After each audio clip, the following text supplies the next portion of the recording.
Camarade président Vladimir Poutine, camarade président chef d'État africain, camarade chef de délégation, bonjour.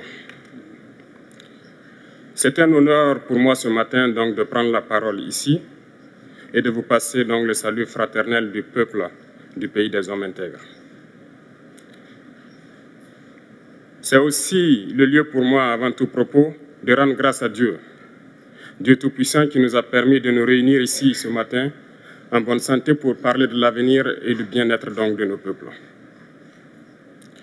Je m'en vais m'excuser auprès des anciens que je pourrais vexer dans mes propos à venir. Africanité oblige, les droits d'aînesse, je me dois de m'excuser. Camarades, j'ai quelques questions donc de ma génération, mille et une questions qu'on se pose. Mais nous n'avons pas de réponse. Et il se trouve qu'ici, nous pouvons laver donc notre linge sale parce qu'on se sent en famille. On se sent en famille en ce sens que la Russie est une famille aussi pour l'Afrique. C'est une famille parce que nous avons la même histoire. La Russie a consenti d'énormes sacrifices pour libérer le monde du nazisme pendant la Seconde Guerre mondiale. Les peuples africains, nos grands-pères, ont été déportés de force aussi pour aider l'Europe à se débarrasser du nazisme. Nous partageons la même histoire en ce sens que nous sommes les peuples oubliés du monde, qu'ils soient dans les livres d'histoire, dans les documentaires ou films, on tend donc à balayer le rôle prépondérant qu'a joué la Russie et de l'Afrique dans cette lutte contre le nazisme. Nous sommes ensemble parce que, actuellement, nous sommes là pour parler de l'avenir de nos peuples, de ce qui va advenir demain, de ce monde libre auquel nous aspirons, de ce monde sans ingérence dans nos affaires internes. Nous avons les mêmes perspectives et je souhaite que ce sommet soit l'occasion donc de pouvoir tisser de très bonnes relations en vue d'un meilleur avenir de nos peuples. Les questions que mes générations se posent sont les suivantes, si je peux me résumer. C'est de ne pas comprendre comment l'Afrique, avec tant de richesses sur notre sol, avec une nature généreuse, de l'eau, du soleil en abondance, l'Afrique est aujourd'hui le continent le plus pauvre. L'Afrique est un continent affamé. Et comment se fait-il que les chefs d'État traversent donc le monde à mendier? Voici des questions que nous nous posons et que nous n'avons pas de réponse jusque-là. Nous avons l'occasion de tisser de nouvelles relations. Et j'espère que ces relations puissent être les meilleures pour donner un meilleur avenir à nos peuples. Ma génération me charge aussi de dire que, par ce fait de pauvreté, ils sont obligés de traverser l'océan pour essayer de rallier l'Europe. Ils meurent dans l'océan. Mais que prochainement, ils n'iront pas traverser parce qu'ils viendront devant nos palais pour chercher leur pitance quotidienne.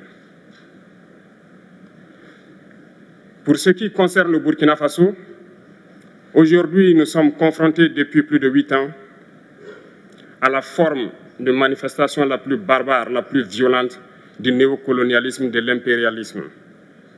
L'esclavage qu'on tend encore à nous imposer. Nos dévanciers nous ont bien appris une chose. L'esclave qui n'est pas capable d'assumer sa révolte ne mérite pas que l'on s'apitoie sur son sort. Nous ne nous apitoyons pas sur nos sorts, on ne demande pas que quelqu'un s'apitoie sur notre sort. Le peuple burkinabé a décidé de lutter contre l'île terroriste en mesure de relancer son développement. Dans cette lutte, des vaillants peuples, des vaillantes populations se sont engagées à prendre les armes face au terrorisme, ceux que nous avons affectueusement appelés les VDP, des volontaires. Nous sommes surpris de voir les impérialistes traiter ces VDP de milices et de tout type. C'est décevant, parce qu'en Europe, lorsque des peuples prennent les armes pour défendre leur patrie, on les traite de patriotes. Nos grands-pères ont été déportés pour sauver l'Europe. Ce n'était pas avec leur consentement, contre leur gré. Et bien au retour, on se rappelle bien qu'à Tiaroy, lorsqu'ils ont voulu revendiquer leurs droits élémentaires, ils ont été massacrés. Cela ne fait rien donc. Lorsque nous, peuple, nous décidons de nous défendre, on nous traite de milices. Mais là n'est pas le problème.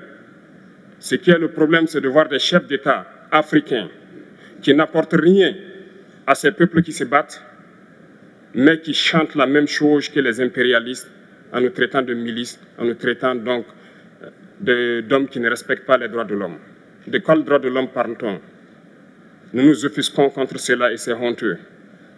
Il faut que nous, chefs d'État africains, nous arrêtons de nous comporter donc en marionnettes qui dansent à chaque fois que les impérialistes tirent sur les ficelles. Hier, le président Vladimir Poutine a annoncé donc l'envoi de céréales en Afrique. Nous sommes bien contents. Nous lui disons merci pour cela. Mais aussi, c'est un message passé à nous, chefs d'État africains, parce qu'au prochain forum, nous ne devrons pas venir ici sans avoir assuré, pour ceux qui ne connaissent pas la guerre, l'autosuffisance alimentaire de nos peuples. Nous devons prendre l'expérience de ceux qui ont pu déjà atteindre cela en Afrique, tisser de bonnes relations ici et tisser de meilleures relations avec la Fédération de Russie pour pouvoir assouvir les besoins de nos populations. Je ne serai pas peut-être long, le temps imparti est très court. Nous sommes obligés de nous arrêter à un moment donné. Mais je voudrais terminer en disant que nous devons donc rendre hommage à nos peuples qui se battent. Gloire à nos peuples, dignité à nos peuples, victoire à nos peuples. La patrie ou la mort, nous vaincrons. Merci, camarades.